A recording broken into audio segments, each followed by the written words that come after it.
Hello you guys and welcome to my channel. I'm so excited to have you here. So in today's video, we are going to be doing another top MLM horror stories. I'm really excited to finally get back on track. So as you guys know, I now do MLM horror stories on the last Friday of every single month. I know I also did an MLM horror stories, I believe it was last Friday, but I want to get back on track with every month, the last Friday of the month, having the MLM horror stories on that day. So that is why today I thought I would do another one, like a bonus MLM horror stories for the month for those that really enjoy that series that I've had. I also grabbed my coffee. I grabbed a triple shot because I have a lot to do today, a lot of work to do, and I have some plans after work. So there's going to be a lot of staying up late tonight, and I woke up super early to make sure that I got a bunch of YouTube stuff done, including filming. So the triple shot, it's getting to me. So with that being said, grab your coffee, grab your tea, and let's get into the MLM horror stories. Hello, Deanna. I would like to remain anonymous, and when you react to my story on YouTube, at least I hope you react to mine because it is super good. I've been doing Beachbody programs since I was a freshman in high school. Long story short, I dreamed of becoming a coach when I turned 18. I ended up signing up under Melanie Mitro when I did turn 18, saw the light and all the truth about MLMs by watching your videos, Kiki's, among other anti-MLM creators. So I quit February of 2021, but I have kept my bod account because I love the workouts, but I did cancel Shakeology and monthly Fix nutrition supplements. I switched coaches to another elite coach, Rhonda Race, in August of 2021 because Melanie's Facebook challenge groups weren't benefiting me anymore. She used her assistant to comment on all of the posts most of the time, and Melanie just used challenge group themed scripts. I switched to Rhonda because she seemed like she interacted with her groups more, and I wanted an inside look into what her shred nutrition plan was. I knew it was still portion fixed, but with her own tweak, aka still a diet, but I wanted to see what BS she was teaching, haha. Side note, absolutely cannot stand Beachbody nutrition plans. That should be enough background info. Here's where the horror story comes in. On Memorial Day of this year, I noticed Rhonda posted in her Instagram stories this muffin recipe. I looked closely at it and figured out that the picture and the wording was the exact same as my banana protein muffin recipe I have as a post on my Instagram. Rhonda plagiarized me big time, not even caring to put Shakeology as the protein powder used either. You can see in the pictures attached, which we'll look at the end, how it is the exact same as my Instagram post. And I even came up with the recipe myself. I was furious because she also tagged herself in the story as if she created the recipe. I would not have minded if she even used the exact wording as my post if she would have tagged me as the creator. The strange thing is that Rhonda stopped following me after I became a coach under Melanie in 2020. So I don't know how she even found my muffin post because I did not even use hashtags. Side note, it makes me wonder how many other recipes that she posts are copied. I messaged her immediately on her Facebook page. You can see what I wrote to her in the attached images. I thought it was very nice about calling her out, but what does she do? She reads it, doesn't respond, and blocks me on Instagram, her personal Facebook page, and removes me from the Facebook challenge group. I couldn't believe it, but at the same time, I wasn't surprised because that's how these coaches act. Some are real, the B word. I wasn't being a hater in my message to her. I was simply asking her to please tag me, and that I did not appreciate her taking my content as her own. I didn't call her nasty names or anything, so that's why it's super confusing to me. Even though I only had BOD as a subscription, I'm a paying customer of hers. It isn't right at all to kick a paying customer out of your group when your customer was calling you out on something you did that was clearly wrong. I have a good friend on Instagram I met through the anti-Beachbody Instagram account who I told the story to, and she messaged Beachbody compliance for me. This nice lady from compliance responded and told my friend and me that she is trying to get Rhonda on the phone, but that Rhonda did email her back. Currently, July 14th, Rhonda is back home. She was out of town when she emailed compliance back, so that was her excuse for not getting on the phone right away. The compliance lady told me that she would keep me updated. The compliance lady also told me that they, compliance, have been trying to contact Rhonda for other issues, i.e. health claims, financial claims that she's been making on her IG stories. So I really hope Rhonda gets in trouble for all of her actions. Obviously, I switched coaches. I switched to a person my dad works with who is a coach just for the discount because at least someone I personally know will get the income from my BOD subscription. Still appalled at Rhonda's actions, but I'm also not surprised because this is why you can't trust and become good friends with MLM people because they'll easily turn on you. Thanks, Deanna. And again, I really hope you read this and react on your YouTube channel. So thank you so much for sharing your story with me. Also, my eyes are bothering me so much today. I don't know what's going on. Probably allergies, because it gets me every day. But with this story, I feel like this is so common, especially in the Beachbody world, where stories, before and after pictures, recipes, all of those things, I think that reps are so used to just copying it and using it. They've never had anyone actually confront them about it. So when this Rhonda girl got confronted, she wasn't really happy about the fact that she got confronted, so she blocked this person, which is wild to me, because if you did something wrong and you plagiarized someone's stuff, you should at least own up to it or tell them you're sorry. Maybe you made a mistake. Maybe you just forgot to tag them, because I know I repost things all the time that other people may have posted. But when I do that, I make sure, I always tag them, or I reshare it from that person's actual Instagram account, so that when someone goes to that reshared post, it'll go to that creator's account that I'm resharing, versus literally just stealing a recipe or stealing something from someone's Instagram and posting it as your own, because it's not, in my opinion, it's not right. It happens a lot on social media, and it doesn't allow smaller creators to get the recognition that a lot of them deserve when people are taking their content and stealing it. So that was interesting to me that she didn't just respond and be like, oh, well, my bad, I'll tag you or whatever. So let's see all the posts that she sent to me, or all the screenshots. Yikes. Okay, so this is the post from the Instagram account of Rhonda, where she reposts the protein banana chocolate chip muffins. She not only stole word for word the caption of the post, she shared the same picture. So here is the picture. I'll post it right now. I'll put it up on the screen. Here's the picture of Rhonda and the screenshot she put up of the muffin recipe on her Instagram stories. Here is the photo of the person who sent me the MLM horror stories, where she posted about the muffins and her post. So you can see that she didn't even have the thought to at least make the muffins herself and take her own pictures. She even stole her photo. It is word for word stolen, even where she talks about the fact that she uses a specific protein powder. The person put the same thing. So they're not even using that protein powder. So that Rhonda girl is probably using not that Vega plant-based protein powder like the person who sent the MLM horror stories is, but she's probably using Shakeology, and she didn't even change that. So yeah, this is definitely a full-on just plagiarize. I'm taking your content and I don't care, and then I block you and you tell me. So here is the DM where she DMs her, pretty much seeing what's up and why she stole her content.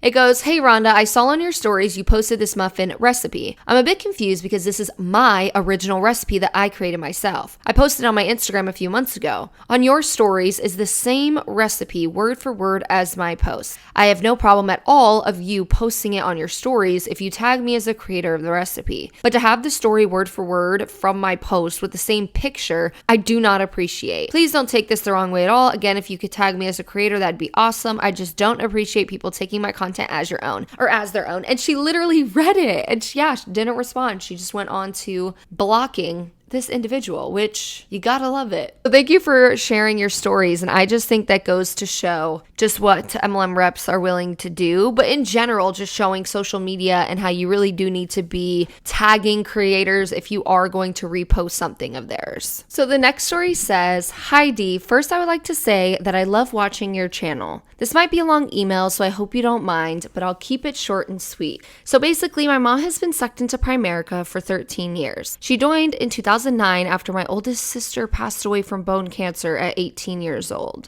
She was so vulnerable at the time, but my dad's cousin recruited her. My dad and her divorced, and he hates anything to do with Primerica. But I lived with her at the time when this all happened. When I moved in with him basically to get away from her and her narcissistic personality, I realized how I got scammed. She's absolutely so brainwashed, and you can't even tell her anything about being in an MLM. She brought me to one of the business overviews on my 18th birthday and signed me up. I really felt like I didn't have a choice in the decision, but whatever. I hate to say that I felt for the dream that they were selling, but they always talked about financial freedom, helping families, and financial literature. So at 18 years old, I got my life insurance license. LOL. I always look back and laugh because what 18-year-old does that? Anyways, it was $199 to to start and $25 a month to stay active to keep your website up. I also went to every small local event that usually had a ticket price of $20 to $30. I went to conventions in Atlanta and a women's convention in Las Vegas. I've noticed all MLM companies go to the same places for their conventions. Anyway, in the last 2 years I was in Primerica, I lost $2,000. I know that's really not too much money, but as an 18-year-old, I could have done something totally different with my money and time.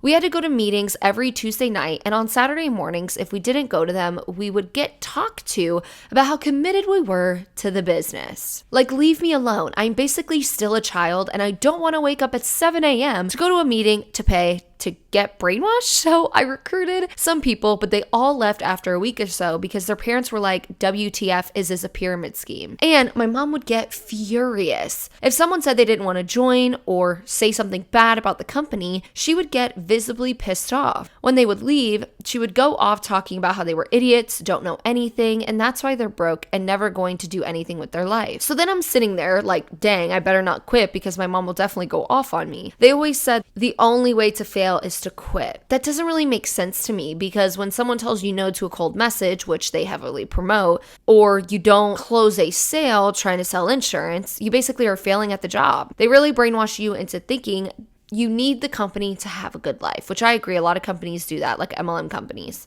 My mom was so obsessed with becoming RVP, but after 13 years, she still isn't one. It's honestly sad because I know it will never happen for her, but she manipulates everyone she meets to try to join her team. She manipulated my older sister, my brother, and even me, all at 18 years old. Finding MLM content truly saved me from being in a terrible industry and potentially ruining my life. I now don't trust my mother because how can I? She's lied to me and led me down a very dangerous path. I honestly have so much resentment. We don't talk much anymore because of it. All of my siblings feel the same way, but they were only in the company for maybe a month. Sometimes I feel bad about it because she's my mother, but at the same time, she knows what she's doing and has no shame about it. She is ruthless in trying to be a business owner. She's pushed away so many family members trying to recruit them, and then when I joined, she made me go to those same family members to try and get them involved. So now those family members look at me differently because of her. How embarrassing.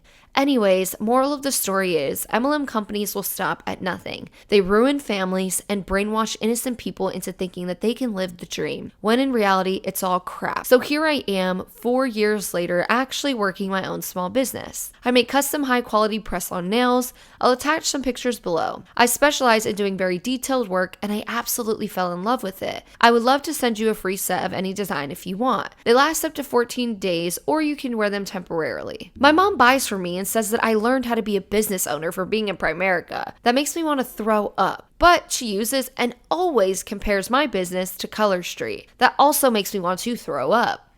Please let me know what kind of set you would like. Oh, and her sets are so cute. I wonder if she would let me link her website. These are so cute. That is talent, I am telling you. I'm gonna post some of her pictures up. This is like really talented because you have to really know how to like do drawn on art and stuff to do this. Thank you so much for sharing your story. And I am really sorry. I feel like this happens to a lot of people where they lose relationships with family, people as close to them as a mother or a father or a sibling because of MLMs. And that's why when people talk about, well, why do you talk about MLMs? You know, it saves lives and all these people make money with it. And everyone I know makes money with it. Like MLM reps will say things like that. And on the back end, it's like, okay, maybe 5 people that you know made $1 million in that company, but 99% of those people probably lost money, lost family, lost friends, lost time, and so much more. And at the end of the day, in order for those people to earn the money, the MLM reps at the top of the MLM,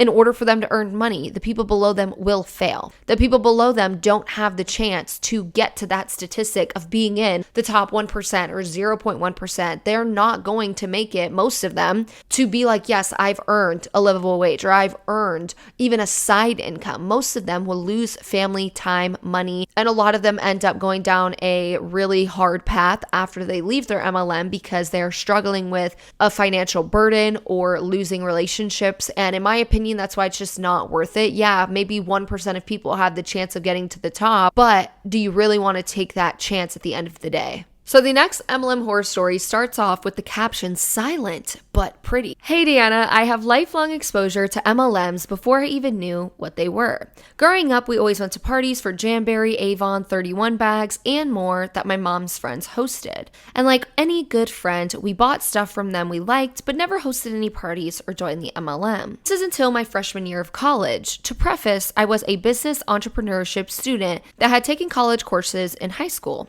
So I was extraordinary studious, had an interest in small business, and thought I was a smart person who could do her research. Whoop-de-doo, I joined an MLM that year. My whole family took a trip to the other side of the country to visit an old friend of my parent. She was a Mary Kay director, emphasis on was and director. She still seems to be an active rep, but puts a lot more focus and attention on promoting her legitimate job in performing arts. So she was a Mary Kay director who had their car we drove around while in there.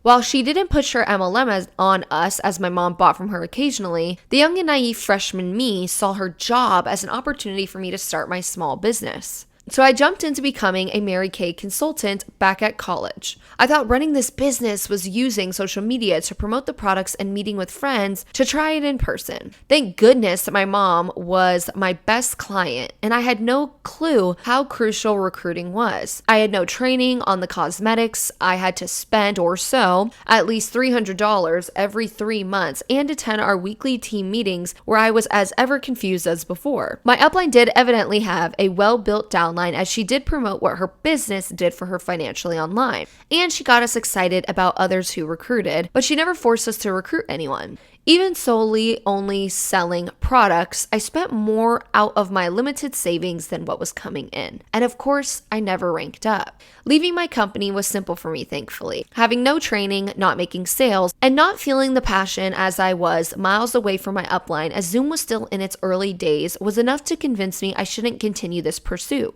My upline reached out right before my account was going to go inactive for not purchasing my minimum amounts. All she said was that I needed to make a purchase if I wanted to stay active or else I'd have to resign the contract and get started all over again. I told her I was going to take a break for college, which turned into a permanent break, and she never really reached out to me regarding Mary Kay since. My bank also saw a bit of a break after that, stretched pretty thin for a college student without a job that actually brought in income.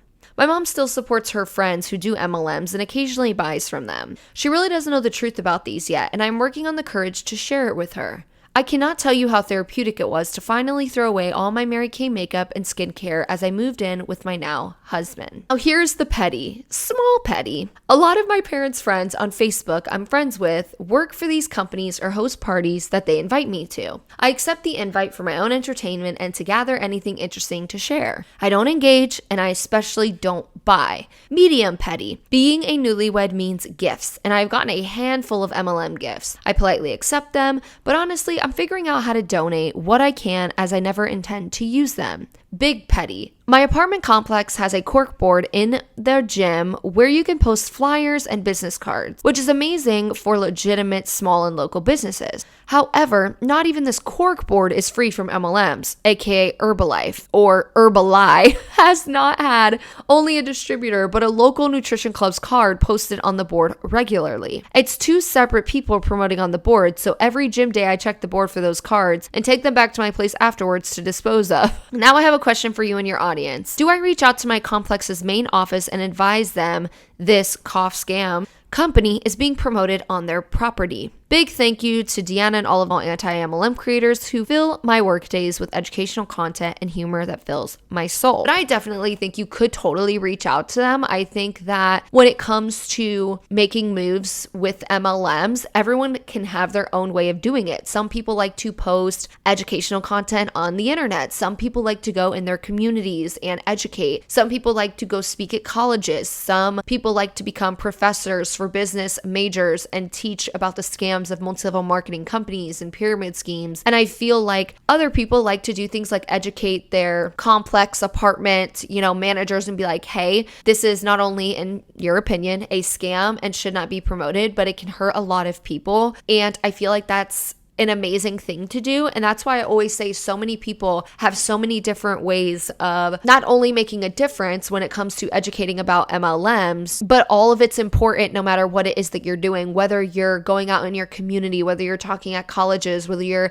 a professor for business majors teaching against MLMs, whether you're making educational content on social media, whether you do it with a faceless account or you do it like where you show your face. I feel like any little step is a step towards helping people not get caught into these scams. So I definitely say go for it. I would love to know what my audience thinks of that or what y'all think of that. And if anyone has any advice, if anyone has ever done that before, like if they have told their apartment complex or told somebody like that, I would love to know what exactly you have told them so that maybe this person can read the comments and get some advice whenever this person sees this video come out and her story being read. So with that being said, thank you for sending that to me. So I did want to quickly read this because someone did a Mary Kay update. So I thought it'd be really interesting to read it at the end of this video. So it starts off saying, "Hi Deanna, my name is Cole. You can use my name. I am a trans man from MLM Horror Stories number 79. I have some updates from last time along with some old memories. I will be using fake names from the other stories in these stories. Content warning, these stories include mentions of surgery, gender dysphoria, emotional manipulation,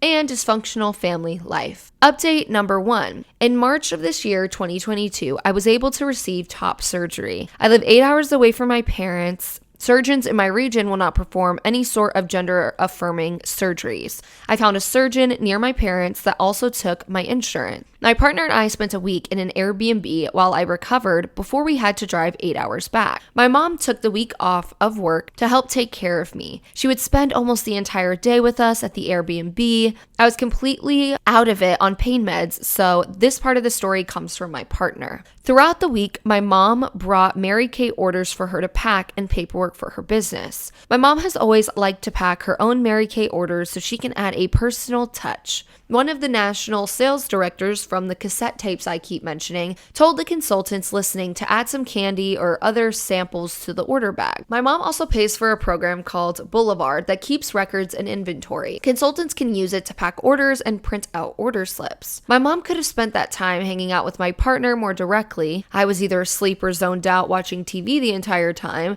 They could have gone out to shop or do other bonding-like activities. I'm still frustrated that my mom decided to spend that time on her business and not on us. On a happier note, I will include some photos from post-surgery. I'm very proud and excited about this part of my life. Update number 2. This year, instead of having Christmas at Christmas time with my mom's side of the family, we had Christmas in July. My parents and my partner and I rented a room out of the Season Ski Lodge. We finished up our party and returned to the room. My mom waited until my partner was in the bathroom to tell me that my cousin James and his new wife Alexis were going to come to the hotel room for a Mary Kay facial. She waited to ask until I couldn't really say no. This is not the first time that she used this sort of manipulation tactic. This is very similar to her wanting to get me on the phone to sign me up as a consultant.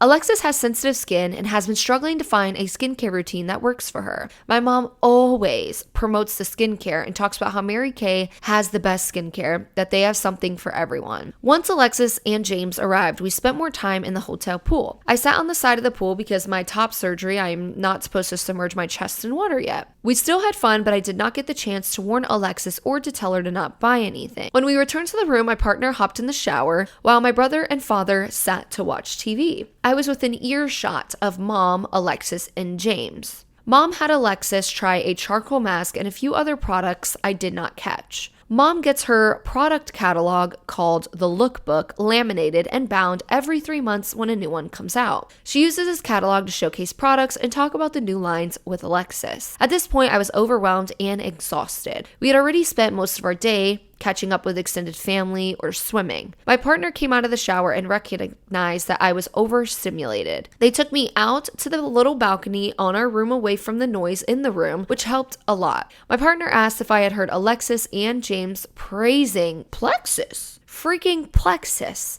Alexis is pregnant and was talking about the prenatal vitamins. Alexis claims that her doctor recommended Plexus. Oh no. Alexis and James went on to talk to my mom about how Plexus heals you from the inside out. Alexis ended up not buying anything, and I believe her skin started to break out. Afterwards, my mom was talking about how she regretted having Alexis do the charcoal mask and that mom should have had her try the other products on her hand first. All of this to say, my mom is still deeply in Mary Kay and may pull in more than just extended family. So I'm going to pause there. I first want to say that I'm so excited for you and the surgery that you got. I am very, very happy for you, and I hope that you're doing well post-surgery with recovering and everything like that. But also, when it comes to the Plexus stuff, I can't believe that her doctor recommended it. And that's where things and this is just purely opinion based, just my opinion, that is so unethical. It is so unethical to not only sell to, but to recommend MLM products, especially if you're selling it as a doctor. If you are a doctor or a nurse and you are anyone in healthcare, if you're a therapist or anything like that, if you're a therapist, you shouldn't be saying, oh, take this pill from, Plexus and it's going to heal your depression. Like, that is 100% unethical. So I feel the same way when it comes to doctors and nurses and stuff like that, where these doctors and nurses are telling their, patients that they should go and try these MLM products. And I'm curious if, the doctor's the one who sold it. And if they are, I just believe that's truly unethical. I'm not sure how you guys think about that, but I definitely think it is. It says memory number 1. When I was in middle school, around 13 to 15-ish, I was obsessed with Girl Scout camp. We went as often as we could afford. We went with our troop for an event. I can't remember what it was. We were having a makeup night for some reason. My mom had brought her Mary Kay brand portable makeup mirrors with the little plastic trays. All of us were sat around the table playing with makeup and yelling as kids do. My mom had always done my makeup before this. As a child, I was in dance, and my mom did my makeup for competitions, always Mary Kay. I was struggling with getting the eyeshadow to look how I wanted and went to my mom to ask her for help. She said she was not supposed to help me because she is not a cosmetologist and did not have a license. In that moment, I was not her kid, I was her client. After all of those years, that one still stings a bit. My mom had the opportunity, if she wanted, she could become a licensed makeup artist. If my mom looked outside Mary Kay for makeup tips, she would have realized how underpigmented and overpriced her products are. Memory number 2. I mentioned earlier how I would help my mom with cleaning and restocking her mirror/compact things. I also helped her stamp her lookbooks to send out to her customers every quarter. There were only a few times I helped my mom unpack an inventory in order. This story is the reason why. My mom had just gotten in a big box of a new line of products, including new eyeshadows. I was supposed to pull everything out of the box, make sure it was on the inventory sheet. Once the products were checked in, I was supposed to put stickers on the product in boxes with my mom's email, website, and phone number for her clients to be able to contact her. While unpacking the box, I opened the little plastic case of the new eyeshadows that they came in. Being the child I was, I wanted to touch it. I took a nick out of the surface of the eyeshadow pan with my nail, and my mom lost it. For mom, that meant yelling followed by an explanation. I do not think she could return the product because it would be damaged. She could not sell the eyeshadow, and it was a new color, I think. I do not exactly remember what happened to the eyeshadow afterwards. I'm going to include a picture of the type of mirrors that my mom had along with the picture of what the Mary Kay lookbooks looked like. Thank you for sharing my story. So thank you so much for sharing that with me, and thank you so much for being so vulnerable here on my channel and talking about your story.